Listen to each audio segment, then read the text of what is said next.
everyone, it's Elk here.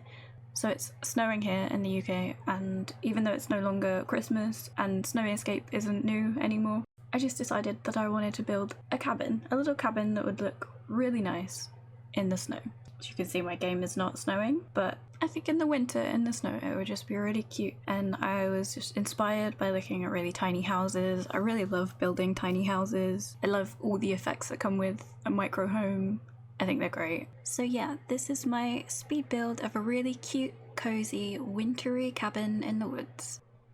So my idea for this cabin is that there would be one person living here who just loved the winter and also loved being warm and cozy and tucked up by the fire with a handmade knitted jumper and a mug of hot chocolate. Like, I know rom-coms get a lot of hate, but sometimes you just need to watch one, and it's the right time of year for it with Valentine's Day coming up, and you know whoever lives here just is one lovable mishap away from being the star of their very own rom-com. I tried to stick to a few packs for this one so it's easier for anyone who wanted to download it. So it just uses microhome. There's also nifty knitting, but other than that it's all base game. I wanted a cute porch with a rocking chair where a sim could knit their jumpers while looking out at the snow, and I wanted it all covered in plants for the spring. It works out pretty well, I think. I changed the foundation to stone, as these types of cabins often had a stone base. That's why when you get a lot of old buildings where the bottom is the only thing left of it that's still standing. Originally I wanted brick to go along with the red, but we don't have one that's just brick without the wood trim, so I went with this stone instead. This little door is the cutest thing, and it just so fit the vibe, but don't worry, I turn it around in a minute because I know there's a little flower box on the outside. Here I'm toying with having the whole building be red with a green door, but I'm not that brave apparently and just went with really nice dark wood.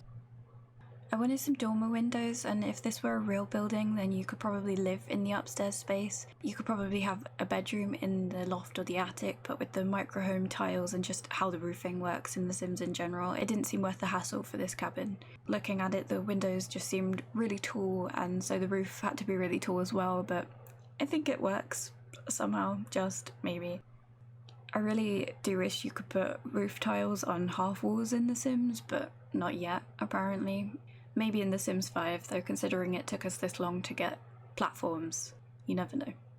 I decided not to waste tiles on the fireplace on the outside, even though I definitely waste tiles in the name of style inside later on, but I thought doing it this way looked okay and it would save a single tile, so clearly it was worth it. Now I'm starting on the inside and painting the whole thing in more wooden sliding, though in a lighter shade. I was going for more upgraded with accents, not necessarily modern or older, just cozy and comfortable and everything you need to survive in a tiny cabin in the middle of nowhere. Here is my space wasting, but I think sort of realistic, cozy looking fireplace or hearth. I wanted it to be where you would bundle round when it's cold, and I've seen a lot in old houses that are this big and have these beautiful tiles surrounding them. I don't have anything that big or grand in The Sims, but this is the closest I can get to it, and functionally this would have been used as the kitchen as well, so it was a bit of a struggle to fit a modern kitchen in here as well as a fireplace, but I did my best. I spent a lot of time fiddling around with it, so it looks good, I think, but clearly, as everyone knows, in a micro-home, space is less important than style. Here I nearly forget the bathroom, which is honestly something I've done before, and it's so easy with these tiny homes just to forget that you need rooms in general. I know you can make them smaller, I've seen a few one-tile bathrooms, but I wanted it to look nice. And like an actual good-sized bathroom that you would get in a house that you had to functionally live in the real world. I found these tiny living paintings to be really useful. They're so cute, and they've got a bunch of different styles, including these cozy looking ones with a candle and some socks. Even the hot chocolate I was talking about, so naturally I stuck them literally everywhere. I really wanted to go for these cottagey features with dark woods and old handmade elements, like this bedspread looks like it might have been hand quilted at some point. I also wanted a bit of a modern vibe to it, like the bathroom's been updated, the kitchen is basic but modern and up to date. It's got homey bits to it though, like the shelves I put in make it look really lived in. I love these little chairs from Nifty Knitting. They look really comfy to be like snuggled by the fire knitting. Not that I can knit, but you know what I mean, I can imagine. And I also at first wanted to put in this sofa from Nifty Knitting, but I decided on just the chairs because there's not much space in here for anything else. And I was playing with the idea of putting another one of these chairs in, which I decided to do later on, but in a more central in the room. I couldn't decide if I wanted an empty space in the middle of the room or it to be cluttered. I wanted it to have some space for some indoor activities as well, so like I said, knitting made the most sense as it doesn't take up any space and you can do it anywhere, literally anywhere. So yeah, there's room in here for some skill building, but not much else. There's no coffee makers, so no hot chocolate really, but I can imagine it in my Sims hand. There's only really space in here for one sim, so I don't know how well this rom-com in my head is going to work out, considering no one else can fit in here, but I had a lot of fun building it anyway. Though I do put 2 chairs in at least, so the love interest can sit down. No sleeping though. I know it's supposed to be a thing where you can scooch over in the bed if it's against the wall, but I've never managed to get any of my Sims to do that. I think I do a pretty good job of making this place look cozy and snuggly, but also lived in. Like, I wanted it to seem like my Sim had really been there for a while, like alone. Again, the rom-com vibes are strong with this build.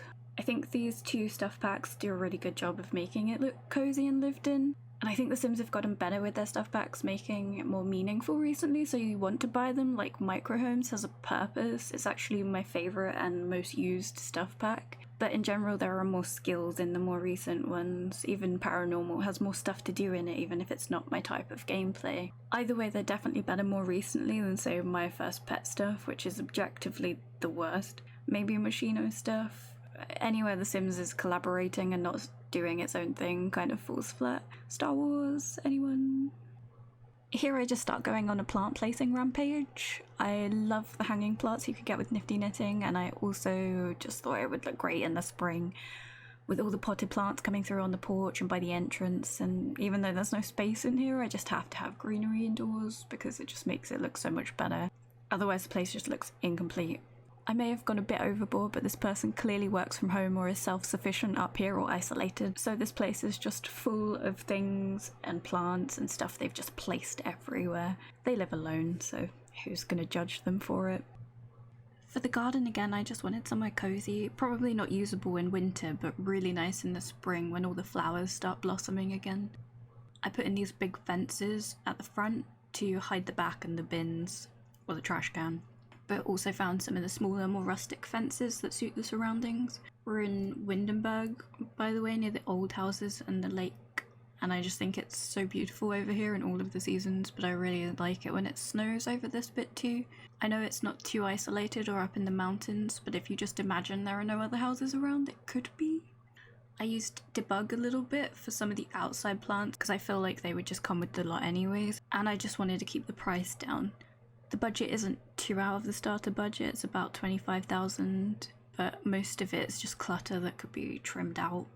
I put in somewhere you can grow fruit and veg. That seemed really important as this is supposed to be isolated, so I ended up putting in some of the planters at the back. I know you can just put them in the ground, but it kind of suited the cottagey cabin vibe. I also didn't have space for a table inside either, so at least for the summer months they could eat outside with a picnic table that I ended up putting in. I also put a grill out there and a really nice kind of pagoda, and also a big patio area underneath this thing that I don't quite know the name for. I think it ends up looking really charming anyway, not quite what I imagined on the outside, but very much more of a spring cottage compared to what I put on the inside, but I still very much like it. So this is the finished cabin, or cottage, whichever way you want to look at it.